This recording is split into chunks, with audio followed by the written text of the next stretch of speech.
Did you know that 39,000 girls become child brides every single day?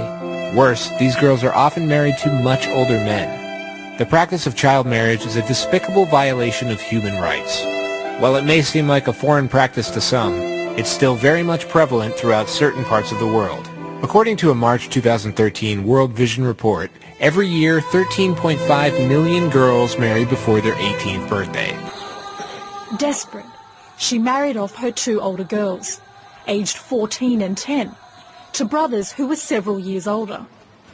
But soon after the wedding, she learnt her daughters were being taken to Syria on false passports. Soon after, 3 days or a week, I came to Syria. I found them and went to them. During the day, I saw everything normal, but at night, I saw all this makeup on my daughters. And not only my daughters, but two other girls as well. They were beaten time after time. In Damascus, Samira discovered that her daughters lived with other young Iraqi girls. Their house was frequented by groups of men until the early hours of the morning. Often, eldest daughter Iman would leave and not return until dawn. Fueled by war and instability in neighbouring Iraq, Syria has a thriving illegal sex trade. And it's Iraqi girls as young as 10 who are being kidnapped or forced into false marriages to work as prostitutes. Within days, the traffickers had moved, taking the girls with them. The older girl managed to escape back to Iraq, but 10-year-old Rajette wasn't so lucky. She was on-sold to traffickers. Where is my younger girl? I don't know.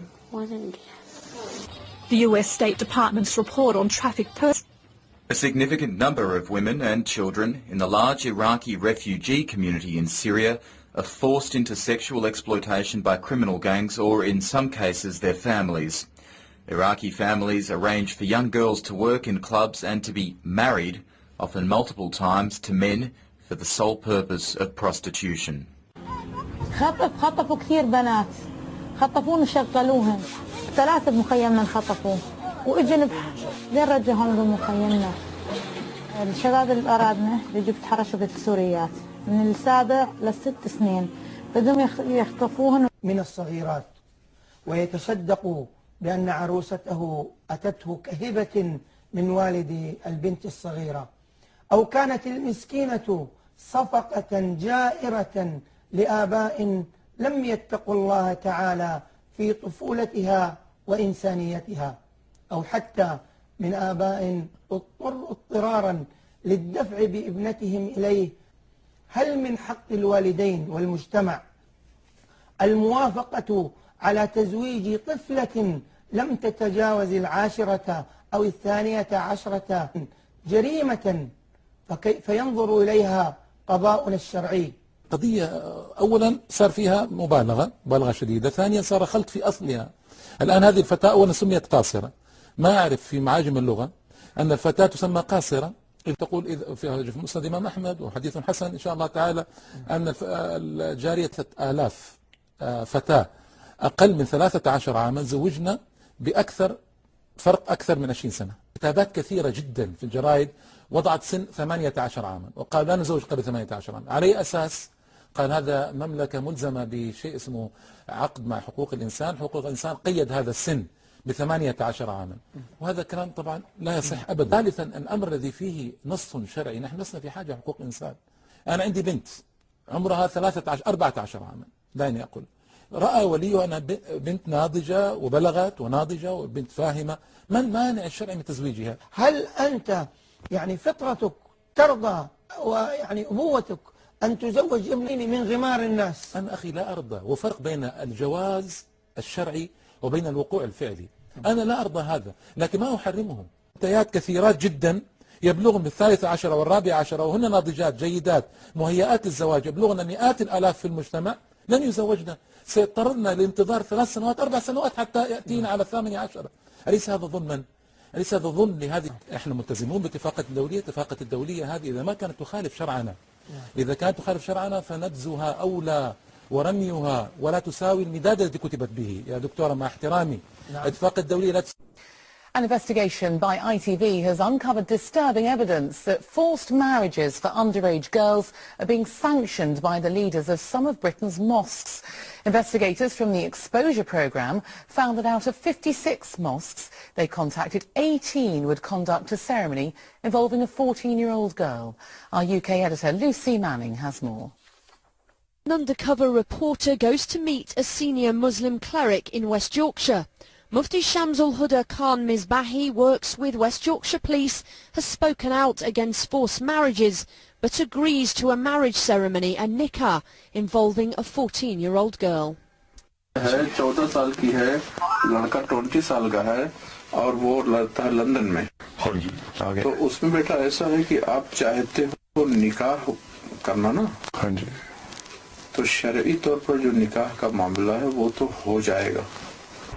The Mufti from the Jamia Masjid Kanzul Iman in Heckmondwike goes on to confirm the 14-year-old, who he's told has only met the man once, can leave home to live with him.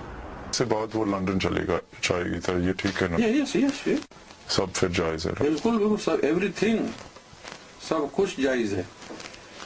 18 of the 56 mosques that were approached by ITV's Exposure programme said they would be willing to perform the Islamic marriage involving a 14-year-old girl. Imam Mohammed Shahid Akhtar at this Birmingham mosque was at first reluctant, but then agreed. But in terms of Sharia, obviously she's married. She doesn't want to get married, but you know she'll agree to it if we arrange it, and we just think it will be best for her in the long run. She's 14. Sharia ne taur pe, alhamdulillah, she's legal to get married. There's nothing against that. We're doing it because it's okay through Islam, but then you got the kafir, the law of the English people, you know, that you can't get married twice, but alhamdulillah we can get married 4 times. It is an experience shared by millions of girls and young women around the world. They were married against their will before 18 years old. Born in Britain but of Indian descent, Jasvinda Sangera witnessed her sisters taken out of school in England at 15 and married to men they have never met. For Indians living in Britain, she says it is not uncommon for a daughter to be married to a man in India so he can have a British passport. What happens in my family is no different to what is happening today in Britain. She says Indian girls in Britain and other parts of the world are still being married off without their consent, and they are accepting the practice as normal. She says not only do parents need to be educated, but girls also need to be empowered to know they have the right to refuse a marriage. Elizabeth Lee for VOA News, Los Angeles.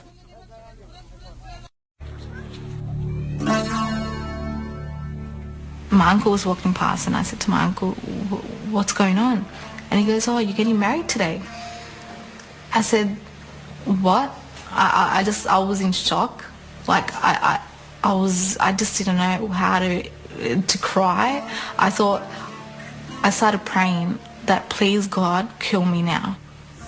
What were you afraid of? What did you think he could do if he caught you? Beat us or maybe kill us. You thought your own father could kill you? Yes. 2 women, 2 different stories, same problem. Forced marriage driven by fear. It's a concept that's alien to most parents and children in this country. I think it's fair to say that one of a father's strongest instincts is to protect his daughter.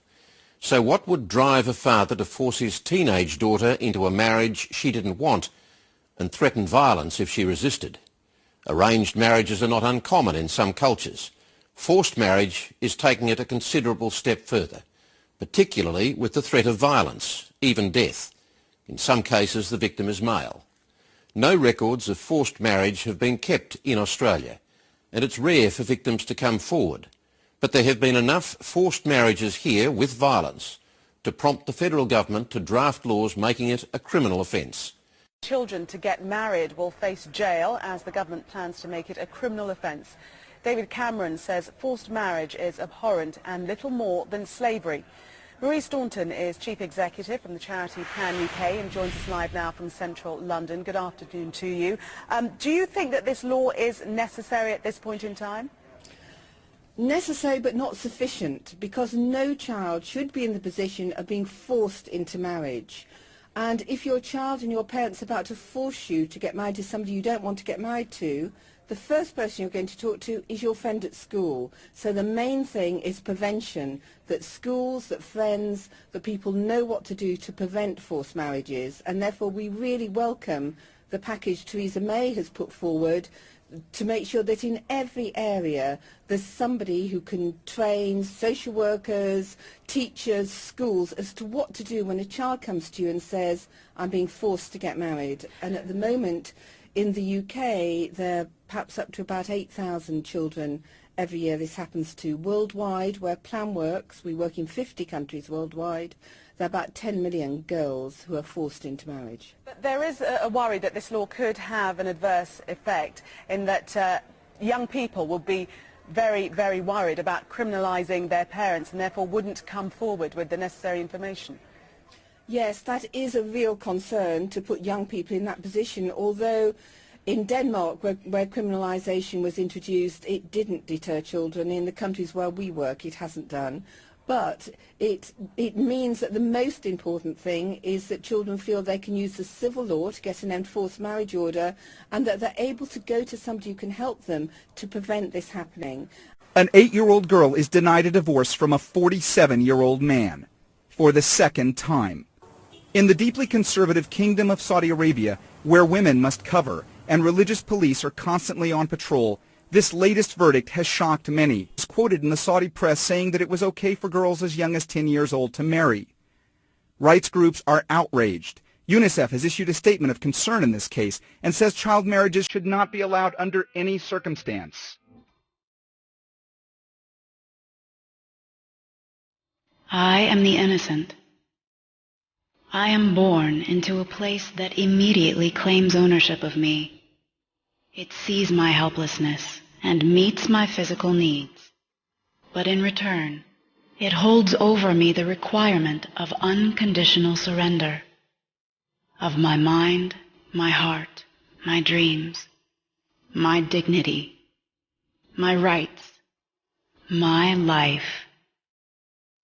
Ultimately, I am an object to be traded, a will to be broken, a mind and heart to be ignored, a property to be owned.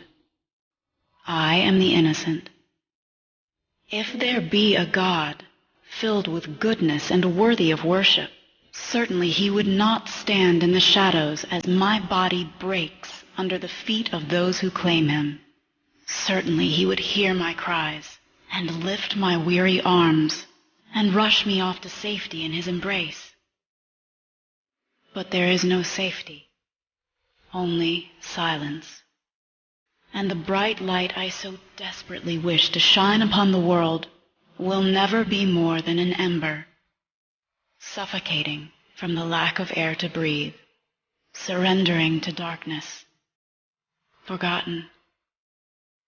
If you would only look, you would see me.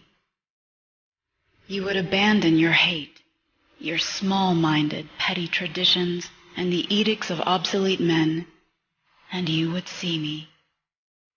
You would protect and celebrate my life as you do your own, and you would see me.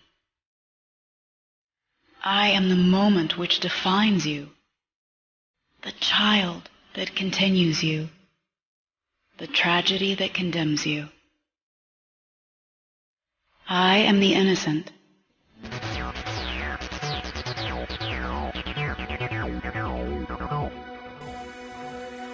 Love me, can you